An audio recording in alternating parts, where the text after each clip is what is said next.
নমস্কার বন্ধুরা, ডলি রন্ধনশালায় সবাইকে স্বাগত। আর আজকে তোমাদের সাথে শেয়ার করব ডিমের একটা সম্পূর্ণ নতুন রেসিপি।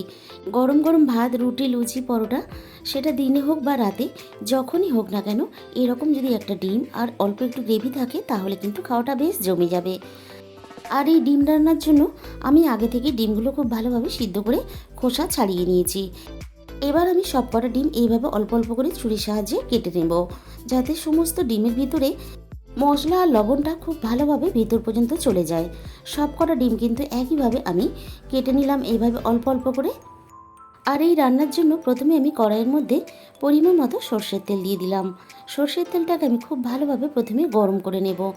এবারে আমি এই তেলের মধ্যে অল্প একটু স্বাদ মতো লবণ দিয়ে দিলাম, আর দিয়ে দেবো এখানে সামান্য পরিমাণ হলুদ গুঁড়ো। এই সময়ে গ্যাসের ফ্লেমটা একেবারে আমি লোতে দিয়েছি, যাতে না হলুদটা পুড়ে যায়। এবার আমি সব কটা ডিম তেলের মধ্যে দিয়ে খুব ভালোভাবে কয়েক মিনিট নাড়াচাড়া করে ভেজে নেব হালকা আঁচে। ডিমগুলো আমার খুব ভালোভাবে ভাজা রেডি হয়ে গেছে। ডিম খুব বেশি লালচে করে ভাজলে তাহলে শক্ত হয়ে যায়, রান্নার পরে খেতে ভালো লাগে না। সমস্ত ভাজা ডিমগুলো আমি তুলে নিলাম। এবার ওই একই তেলের মধ্যে ফোড়নে আমি দিয়ে দিলাম অল্প একটু গোটা জিরে, আর এখানে দিয়ে দেব একটা তেজপাতা কুচি। প্রথমে আমি তেলের মধ্যে দিয়ে দিলাম একটা বড় সাইজের পেঁয়াজ বাটা। এবার আমি গ্যাসের ফ্লেমটাকে লো টু মিডিয়ামে রেখে পেঁয়াজটাকে কয়েক মিনিট নাড়াচাড়া করে ভেজে নেব। পেঁয়াজটা বেশ একটু হালকা কালার চলে এসেছে। এবার আমি পেঁয়াজের সাথেই দিয়ে দিলাম পরিমাণ মতো আদা বাটা, আর এখানে দিয়ে দেব পরিমাণ মতো রসুন বাটা। আবারও আমি একসাথে পেঁয়াজ, আদা, রসুন সব কিছু নাড়াচাড়া করে বেশ কয়েক সেকেন্ড ভেজে নেব, আদা রসুনের কাঁচা গন্ধটা চলে যাওয়া পর্যন্ত। আমি আদা, রসুন, পেঁয়াজ সব কিছু একসাথে ভেজে নিয়ে এখানে একটা মাঝারি সাইজের টমেটো পেস্ট দিয়ে দিলাম। টমেটোর সাথেই আমি এখানে স্বাদ মতো লবণ দিয়ে দিলাম। আবারও আমি সব কিছু একসাথে নাড়াচাড়া করে খুব ভালোভাবে কষিয়ে নেব, টমেটোর কাঁচা গন্ধটা চলে যাওয়া পর্যন্ত। এবার আমি একে একে মশলাগুলো দিয়ে দেব।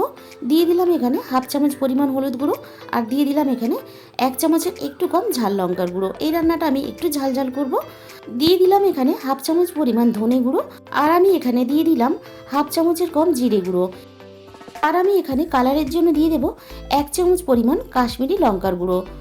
মশলাটা যাতে না পুড়ে যায় তার জন্য আমি এখানে সামান্য পরিমাণ জল দিয়ে দিলাম। এবার আমি মশলার সাথে পেঁয়াজ, আদা, রসুন সবকিছু একসাথে খুব ভালোভাবে কষিয়ে নেব।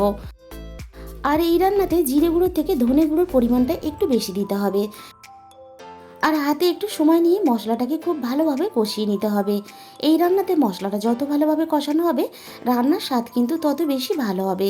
মশলাটা আমি সব কিছুর সাথে খুব ভালোভাবে কষিয়ে নিয়েছি। মশলা থেকে বেশ তেল ছাড়তে শুরু করে দিয়েছে। এবারে আমি এখানে হাফ বাটি পরিমাণ উষ্ণ গরম জল নিয়েছি, আর এই উষ্ণ গরম জলের মধ্যে দিয়ে দিলাম আমি 2 চামচ পরিমাণ গুঁড়ো দুধ। গুঁড়ো দুধটাকে আমি খুব ভালোভাবে ফেটিয়ে রেডি করে নেব। আমি খুব ভালোভাবে ফেটিয়ে রেডি করে নিয়েছি। এবার আমি রান্নার মধ্যে আমি দুধটা দিয়ে দিলাম। আমি এই রান্নাতে গুঁড়ো দুধ ব্যবহার করেছি, তোমরা চাইলে কিন্তু লিকুইড দুধ ব্যবহার করতে পারো, তবে গুঁড়ো দুধটা দিলে স্বাদটা বেশি ভালো হয় রান্নার। দুধটা দেওয়ার পরে আমি আবারও বেশ কয়েক মিনিট ধরে নাড়াচাড়া করে সব কিছু ভালোভাবে কষিয়ে নেব। অল্প একটু দুধ দিলে রান্নাটা খুবই টেস্টি হয়। বন্ধুরা, তোমরা হয়তো ডিমের অনেক রকমের রেসিপি বানিয়ে খেয়েছো, তবে একবার হলেও এই রেসিপিটা অবশ্যই ট্রাই করে দেখো। আশা করি তোমাদের ভালো লাগবে। আমি সব কিছু একসাথে খুব ভালোভাবে কষিয়ে নিয়েছি, আর উপরে তেলটা খুব সুন্দরভাবে ভেসে উঠেছে।